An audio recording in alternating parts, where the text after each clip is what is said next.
व्यक्ति को जो मिला है वो उसके पूर्व संस्कारों के अधीन है। ये बेटा बेटी, धन दौलत, मान बढ़ाई, यश कीर्ति, ये हमारा पूर्व संस्कार है। हम लोगों का संस्कार है जब ही हम मिले हुए हैं। यदि हमारा संस्कार ना होता तो हम तुमसे ना मिलते और तुम हमसे ना मिलते। महाराज जी, हमारे वासुदेव बाबा एक बात कहते रहते हैं, अब उसका जवाब दिया जा रहा है। मैं हंस के टाल देता था।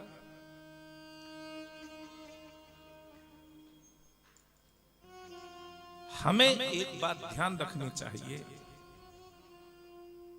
कि ये धन, ये वैभव, ये संपदा, ये सब हमारा नहीं है। पता नहीं किस व्यक्ति के भाग्य से हम खा रहे हैं, पता नहीं कौन से संत की कृपा से उसके लिए कोई चीज आ रही होगी, क्या पता ये धन है या कोई भी कार्य है। दूर दूर तक नहीं पता था कि रेणु का परिवार कथा कराएगा, लेकिन पता नहीं कितने संतों का संयोग इस बेटी के परिवार से जुड़ा हुआ है, जिससे सब संत धीरे धीरे करके अपना अपना हिस्सा लेने के लिए आ रहे हैं।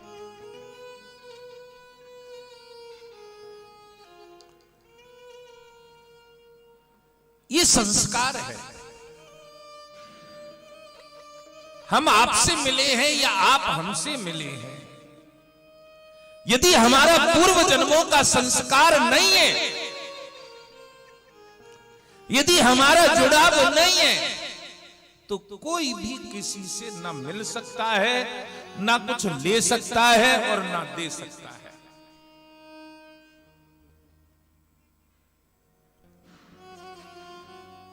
यदि इस बात को हम जान लें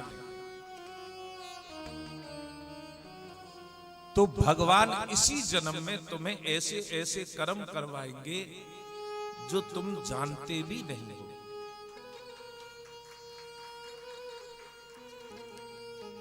यदि तुम इस बात को मानोगे कि ये सब संस्कार का खेल है,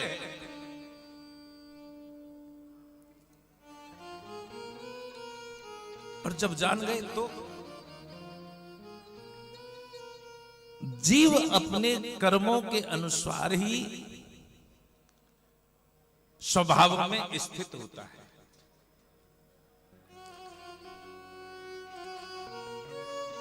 जैसा कर्म है ऐसा उसका स्वभाव बनेगा, और जैसा स्वभाव है वैसा ही उसका कर्म बन जाएगा। यदि स्वभाव अच्छा नहीं है तो कर्म भी अच्छा नहीं होगा, और कर्म अच्छा है तो स्वभाव अपने आप अच्छा हो जाएगा। यदि तुम्हारा कर्म भी अच्छा है, स्वभाव भी अच्छा है, फिर भी तुम्हें कोई लाभ नहीं हो रहा है या फिर ऐसे संकेत नहीं मिल रहे हैं, तो भैया तुम्हारे पूर्व जन्म का संस्कार इतना बिगड़ा हुआ है, इतना बिगड़ा हुआ है। एक संत के पास में गए और संत से कहने लगे, महाराज मैं आपसे दीक्षा लेना चाहता हूं। महाराज जी बड़े अलमस्त फकीर थे। महाराज जी ने कही दीक्षा तो दे दूंगा, लेकिन मुझे पहले 4 प्रश्नों के उत्तर लेकर आओ। कोई अनभिज्ञ व्यक्ति होगा तो वो सोचेगा, अरे महाराज जी हम तो आपकी शरण में आए हैं और आप हमसे ही प्रश्न कर रहे हो। अनभिज्ञ व्यक्ति। लेकिन जो परिपक्व होते हैं ना, जो भगवान की सानिध्यता को जानते हैं, कहने लगा सरकार आपकी कृपा होगी तो मैं उत्तर ले आऊंगा, बताइए क्या क्या प्रश्न है। तो महाराज जी कहने लगे 4 प्रश्नों के उत्तर लाने हैं, पहला प्रश्न है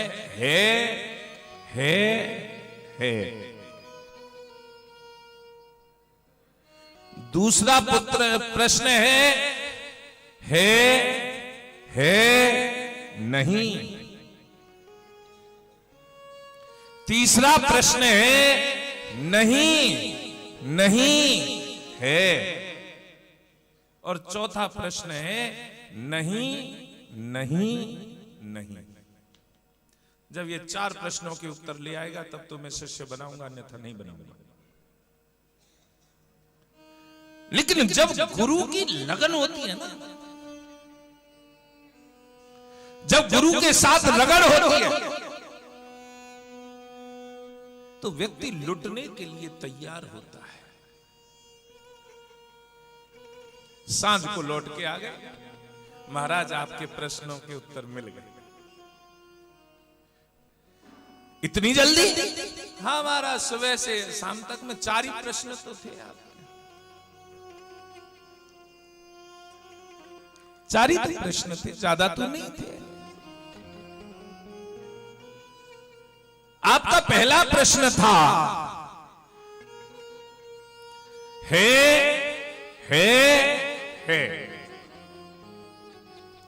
तो महाराज मैंने सुबह सुबह एक नगर सेठ को देखा।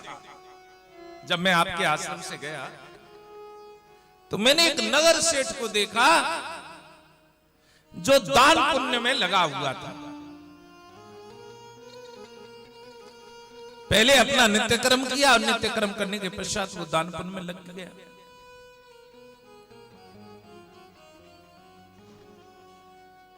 तो इससे मेरे प्रश्न का उत्तर कहां से मिला? महाराज आपने कहा है यानी पहले भी था, आज भी है और आगे भी रहेगा। मैंने नगर सेठ को देखा, उसके पास में पिछले जन्म में भी धन संपदा थी और उसने धन संपदा का सदुपयोग किया, उसे दान पुण्य व्रत नियम इत्यादि में लगाया, जिसके कारणवश जो दान दिया जाता है उसका प्रतिफल कब मिलता है? अगले जन्म में। पहले भी था, आज भी है, लेकिन आज भी ऐसा सदकार्य कर रहा है, उस धन का सदुपयोग कर रहा है कि आगे भी उसके पास में धन अवश्य रहेगा। तो आपके तीनों कालों में है।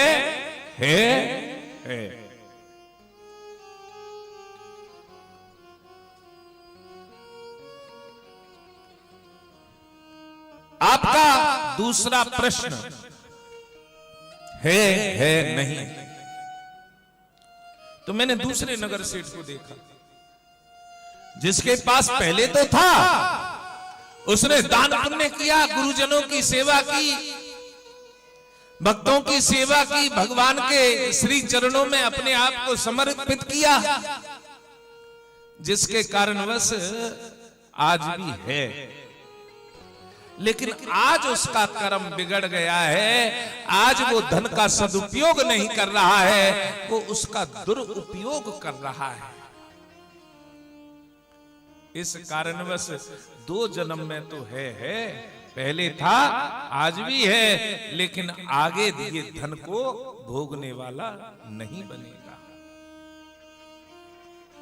आपने तीसरा प्रश्न पूछा नहीं है। तो मैंने एक साधु को देखा, साधु के पास में कुछ नहीं था, लेकिन वो तप में इतना संलग्न था, इतना संलग्न था कि पहले भी उसके पास में कुछ नहीं था, न दान किया, न पुण्य किया, न व्रत किया, न नियम किया, लेकिन आज किया। पहले नहीं था, आज भी नहीं है, लेकिन आज क्या कर रहा है? तप कर रहा है। तपेश्वरी सो राजेश्वरी, राजेश्वरी सो नरकेश्वरी। नरकेश्वरी नहीं है, नरकेश्वरी यानी नरों में श्रेष्ठ। राजमद ना हो जिसे, उसे नरकेश्वरी कहते हैं। तो पहले नहीं, आज भी नहीं, लेकिन आज वो साधु मेहनत कर रहा है, भजन कर रहा है, तप कर रहा है, जिसके कारणवश आगे सब कुछ उसके पास में होगा। और चौथा प्रश्न, आपने कहा नहीं नहीं नहीं, तो मैंने एक मछुआरे को देखा जिसके पास पहले भी कुछ नहीं था, न दान किया, न पुण्य किया, न व्रत किया, न नियम किया, तो आज भी क्या बना है? मछुआरा बना है। और जब आज मछुआरा बना है तो महाराज मछुआरा बनने के बावजूद भी उसके हृदय में मैंने कोई ऐसा भाव नहीं देखा जिससे कि उसका अगला जन्म सुधर जाएगा। तो उसके तीनों काल बिगड़े हुए हैं, नहीं नहीं नहीं। गुरुदेव ने शिष्य को कलेजे से लगाया और उसे मंत्र दीक्षा दे दी। तो जो कर्म हमने किया है उसके अनुसार हमें सब कुछ मिला है। कर्म ही गुरु है, कर्म ही ईश्वर है। कर्मण्येवाधिकारस्ते। यदि कर्म अच्छा नहीं करोगे तो गुरुजी भी क्या करेंगे? तुमने दीक्षा तो ले ली, कर्म गुरु क्यों है इस बात को जाने। बहुत से लोग इसका उपहास बना लेते हैं या इसे डाइवर्ट करके बोलते हैं कि अरे हमारा तो कर्म कर रहे हैं, बस वही गुरुजी हैं, हमें किसी और गुरु की आवश्यकता नहीं है। कर्म गुरु कब बनता है? जो गुरु के कहे अनुरूप कार्य करे तू। कर्म गुरु जब बनता है जब गुरु के अनुरूप कार्य करे। कर्म ईश्वर जब बनता है जिस कर्म के अंदर तप का प्रवेश हो जाए, जिस कर्म के अंदर दान का प्रवेश हो जाए, जिस कर्म के ऊपर अंदर दयालुता। भगवान का नाम क्या है? दयालु। तुम्हारे हृदय में दया है नहीं तो तुम ईश्वर कहां से बनोगे? कर्म से व्यक्ति ईश्वर बनता है। कैसे बनता है? क्योंकि भगवान का नाम है दीन दयाल। तुम्हें किसी पर दया नहीं आ रही, तुम किसी दीन को देखकर दुखी नहीं हो रहे, तुम्हारे हृदय में वो तरंग प्रकट नहीं हो रही हैं। तुम्हें लगता है कि हमारा स्टेटस मेंटेन होना चाहिए, हम केवल उन्हीं लोगों से मिलें जो लोग चलन में हैं। भगवान बनना सरल नहीं है, भगवान बनना सरल नहीं है। गुरु ईश्वर का, कर्म ईश्वर कब बनता है? जब जीव के अंदर दया का प्रवेश हो जाता है। जब जीव के अंदर ये भाव प्रकट हो जाए, कबीरा या संसार में सबको मिलियो धाय, ना जाने किस रूप में नारायण मिल जाए, तो कर्म ईश्वर बन गया। तुम्हारे अंदर ईर्ष्या है तो कर्म ईश्वर कैसे बनेगा? और लोग बड़ी जल्दी पल्ला झाड़ लेते, हम तो अपने कर्म पे ध्यान रखते। गीता में भी कहा है, गीता में तो कर्म और अकर्म दोनों की व्याख्या की गई है कि करने योग्य क्या है और ना करने योग्य क्या है। तो क्या आपने उस बात को भी सोचा है? और बस कह दिया, पल्ला झाड़ लिया कि नहीं कर्म कर्म कर रहे हैं हम तो, अब हम तो कर्म ही जानते हैं, हम तो और कुछ जानते नहीं है। गीता में लिखा है, भागवत में भी लिखा है। भगवान कृष्ण कह रहे हैं, अपने पिताजी को समझा रहे हैं, पिताजी व्यक्ति को कर्म करते रहना चाहिए और कर्म ही पूर्व संस्कारों के अनुसार वर्ण और आश्रम में प्रवेश कराता है। वर्ण और आश्रम जो तुझे मिले हैं, ब्राह्मण का घर मिला है या वैश्य का घर मिला है या फिर तुझे किसी ओबीसी में जन्म मिला है या तुझे एससी में जन्म मिला है, ये वर्णमाला कहां से? तेरे कर्म से है। ब्राह्मण के कुल में जन्म मिलना इतना सरल नहीं है। तुम्हारे पता नहीं कितने पुण्य जन्म जन्मांतरों के पुण्य उदित होते हैं जब ब्राह्मण के घर में जन्म मिलता है। अब आप लोग कहेंगे कि ब्राह्मण के घर में जन्म मिल गया तो कौन सी बड़ी बात हो गई? पुरुषुक्त का मंत्र है, ब्राह्मणो अश्य मुखमाशीत बाहु किम रूपादा उच्यते। ब्राह्मण और अग्नि दोनों की उत्पत्ति भगवान के श्री मुख से हुई है। प्रफुल्ल बेटा, भगवान के मुख से अग्नि और ब्राह्मण। अग्नि क्या है? हर काल में शुद्ध है। मरो घेर दे तो स्वाहा, जिंदो घेरो तो स्वाहा। सब कुछ क्या करती है? ग्रहण करती है। उसी प्रकार से ब्राह्मण होता है। ब्राह्मण का जो ये जीवन है वो सरल नहीं है। भगवान के श्री मुख से या तो अग्नि में हाविष्य प्रदान किया जाए या ब्राह्मण को भोजन कराया जाए। दोनों ही सूरतों में वो उस देव के लिए पहुंच जाता है जिस देव की तुम आराधना कर रहे हो।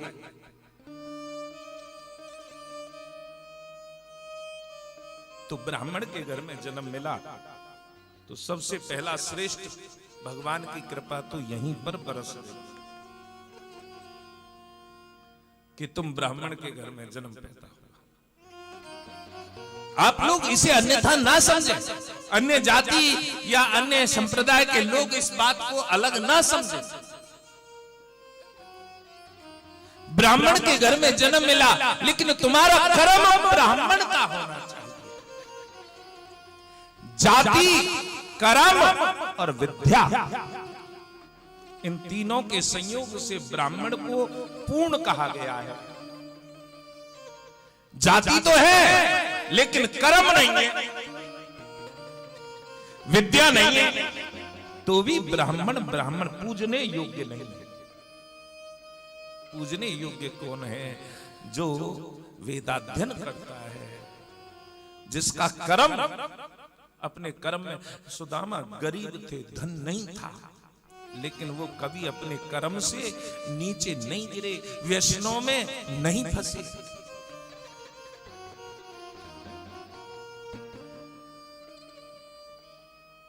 सुदामा यो ना सोच रहे कि अब कहीं ते कुछ ना मिल रहा तो ला एक आध कहीं ते सुल्फा मिल जाए तो एक आध घूंट वही पी लूं और वही ते सब शांत हो जाए।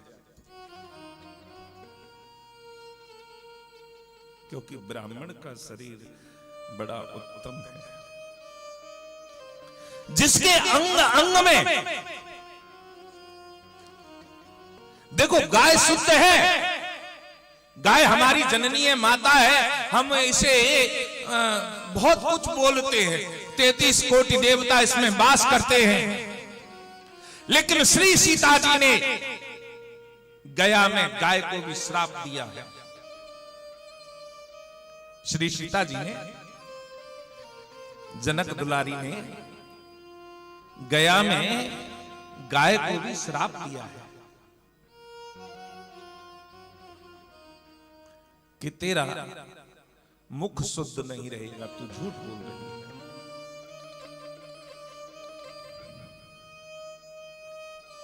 तो आप भैया, आप तो सारे शुद्ध हो और तुमने तो अपने मुख को और गंदा कर लिया है फालतू की चीजें डाल डाल के। कोई गुटखा खा रहा है, कोई तंबाकू खा रहा है, सुबह से शाम तक चल रहे हैं, बकरिया की तरह मोह चल रहा है। जैसे बकरिया झाड़ी पे खड़ी कर दो ना, चबाती रही। तो यहां वो कह रहे हैं, देखो भगवान ने एक बहुत अच्छी बात कही, न तस्माद विदन्ति क्षेमं जारं नारे सती तथा। जिसके द्वारा मनुष्य की जीविका सुमगता से चल रही है, वही उसके इष्ट देव हैं।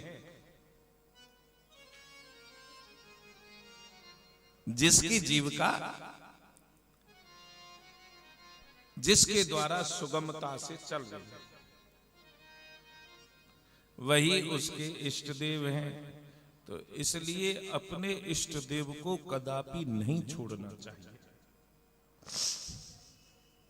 कोई लोभ दे, कोई कहने लग जाए नहीं भैया हमारे ज्यादा अच्छे हैं, तुम्हारे तो अच्छे नहीं।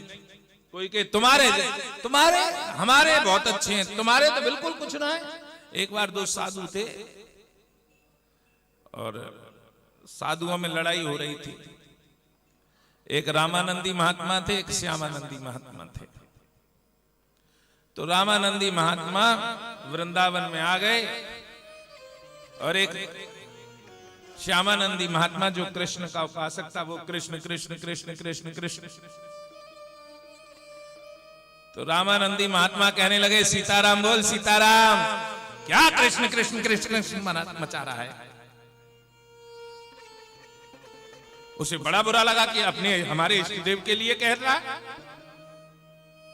सीताराम बोल सीताराम।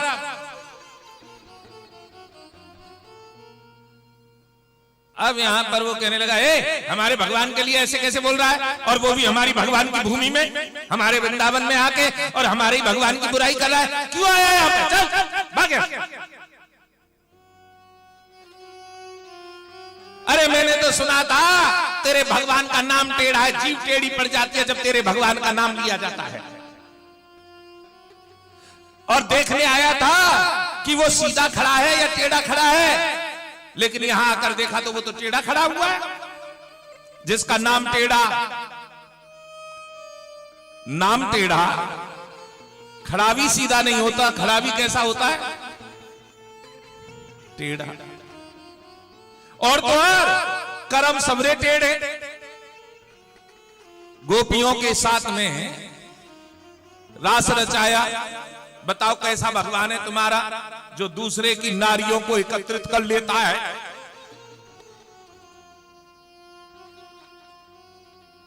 यानी उसका माइंड वॉश कर दिया महात्मा का। लेकिन महात्मा ही कैसा जो जिसका माइंड वॉश हो जाए। भगवान श्री कृष्ण 10वें स्कंद के 24वें अध्याय के 19वें श्लोक में बोल रहे हैं, जिसका जो इष्ट देव है आप बस उस इष्ट देव की लगन में लगे रहें। अब तो भैया महात्मा बिहारी जी के पास गयो और जाके लोटा सोटा लंगोटा सब बिहारी जी की देली पे दे के मारो कि तू तो टीढ़ होए, अब तो मैं सीधे के झोरे जाऊंगा। महात्मा बता रहा था तू टेढ़ा है, तेरा नाम टेढ़ा है। बिहारी जी तो बिहारी जी हैं। जैसे ही वृंदावन की सीमा को पार करना चाहते हैं तो सम्मुख एक छोटा सा बालक बन के आ गए और आकर कहने लगे बाबा हाँ कि कहां जा रहा हूं? कि भाड़ में जा रहा हूं। एकदम क्रोध में भाड़ में जा रहा हूं। तो बाबा क्रोध काय क्यों कर रहे हो? भाड़ में जा रहे हो तो चलो जा, लेकिन वो प्यास लग रही है, पानी पिया दे।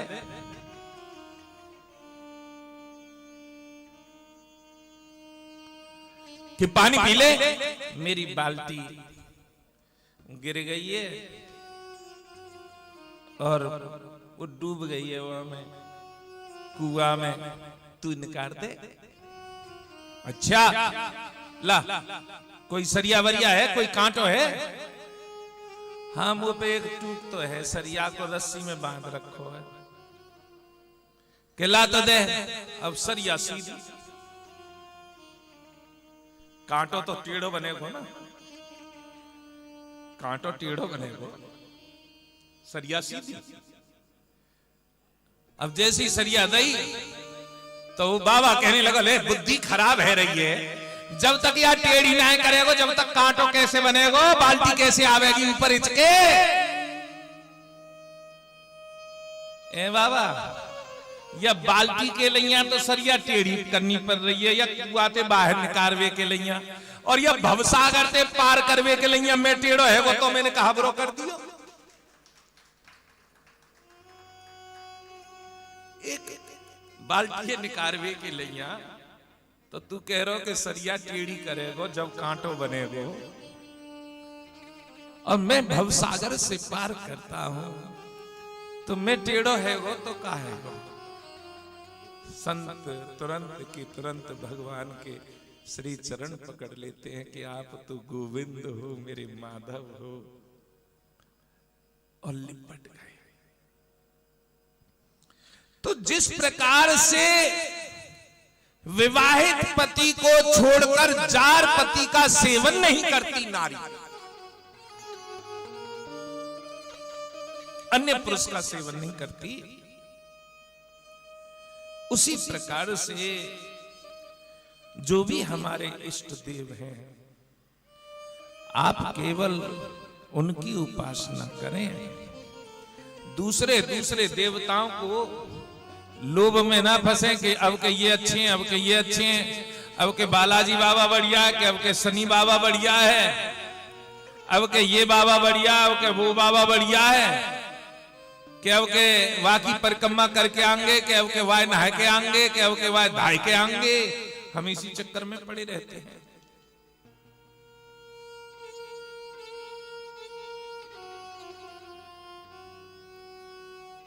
वैसे एक बात बताऊं,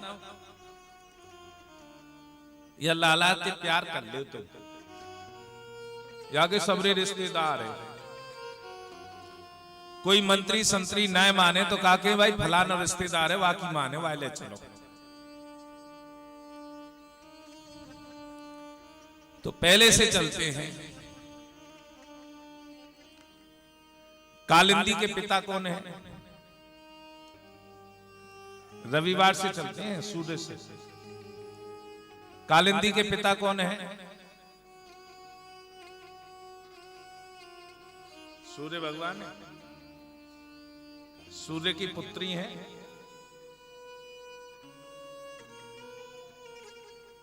बताओ, मेरे को थोड़ा ध्यान कम है। ठीक है बाबा, सूर्य की पुत्री है ना यमुना। भगवान की कौन है? पटरानी। तो सूर्य कौन लगे? बताओ, ससुर लगे ना। पहले दिन तो ले लो, दूसरे बातों को बाद में करेंगे। रविवार हम जो अलग अलग पूजा करते हैं ना रोजाना, आज ये तैयारी कर लें, आज ये तैयारी कर लें। मंगलवार वाले दिन हम कुछ नहीं खाएंगे, ना अंडे खाएंगे, ना हम ड्रिंक करेंगे, ना कुछ करेंगे। और दिन काय के भैया, और दिन काय के, ये सब भगवान के हैं। और भगवान के कैसे हैं कि सूर्य भगवान के कौन लगे? भगवान कृष्ण से ही ले रहे हो, और तो बाद में बात करेंगे। ससुर लगे तो ससुर दामाद की मानेगो कि ना मानेगो? मानेगा। दूसरा दिन है चंद्रवार। भगवान ने अवतार किस वंश में लिया है? चंद्रवंश में। चंद्रवंश के अनुसार भगवान ने अवतार लिया है, और वो भी चंद्रमा की प्रिय पत्नी रोहिणी नक्षत्र में। तो बताओ, जिसके वंश में जब कहीं लड़ाई है रही हो, कोई परेशानी हो, तो परिवार पहले खड़ो है जाए, तो क्या चंद्रमा नहीं मानेंगे तुम्हारी? सोमवार चंद्र दिन है, मानेंगे कि नहीं मानेंगे? अब आ जाओ तीसरे पे, मंगलवार भौम। कल बता रहा था कि श्री देवी और भूदेवी भगवान की दोनों पत्नी हैं, और भूदेवी भगवान के स्वागत के लिए निर्मल मन लेकर प्रकट हो रही हैं और पुत्र को गोद में ले रखा है। पुत्र कौन है? भौम, यानी कि मंगल। तो मंगल किसका पुत्र है? भगवान का स्वयं पुत्र है। तो वो मानेगो कि ना मानेगो बाप की?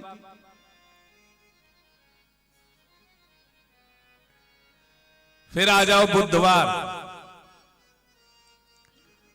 बुधवार बहुत से लोग अपने अपने मन से कहते हैं, बहुत से कहते हैं गणेश जी का दिन होता है बुधवार। मन और बुद्धि के देवता भी चंद्र हैं। चंद्र के कारण में होता है। तो जब चंद्र के कारण में मन है और बुद्धि दोनों होते हैं, तो बुद्धि के देवता कौन हुए? फिर भगवान हुए या नहीं हुए? यानी बुधवार भी गया। फिर आता है गुरुवार। तो भगवान तो गुरु के सामने नतमस्तक होते ही होते हैं, चाहे सांदीपनी मुनि हो, चाहे वहां विश्वामित्र मुनि हो। ऐसा कौन सा रूप है जिसके सामने, गुरुजनों के सामने भगवान नतमस्तक ना होते हो? गुरुवार भी मानेगा। फिर आ जाओ शुक्रवार। दैत्य गुरु शुक्राचार्य की बेटी देवयानी का विवाह यदु के साथ में हुआ था। यानी भगवान कृष्ण की दादी थी। मैं केवल एक कृष्ण पर ही चर्चा कर रहा हूं, अलग नहीं जा रहा हूं। शुक्राचार्य की बेटी देवयानी भगवान कृष्ण की दादी थी। तो दादी और पोते में कैसा प्रेम होता है तुम जानो? क्या मानेगी कृष्ण की कि ना मानेगी दादी? परिवार से बाहर जा रहे हैं क्या? और भैया शनि तो साला लगता है भगवान का। अब बताओ, 7 दिन में सब भगवान की रिश्तेदारी है, तुम कहां भाग रहे हो? कि अब के हम वहां जाएंगे, अब के हम वहां जाएंगे, अब के हम यह धोएंगे, अब के हम ये करेंगे। ये गोपियां बन जाओ। गोपियां गोपियां क्यों है? क्योंकि मां कात्यायनी का व्रत करते हुए गोपियों ने, जब माता प्रसन्न हो जाती है मां कात्यायनी, तो गोपियां कहती हैं कि हमें हमारा कृष्ण दे दो। कृष्ण तन कृष्ण मन कृष्ण ही हमारो धन, 8 याम उदो हमें कृष्ण से ही काम है।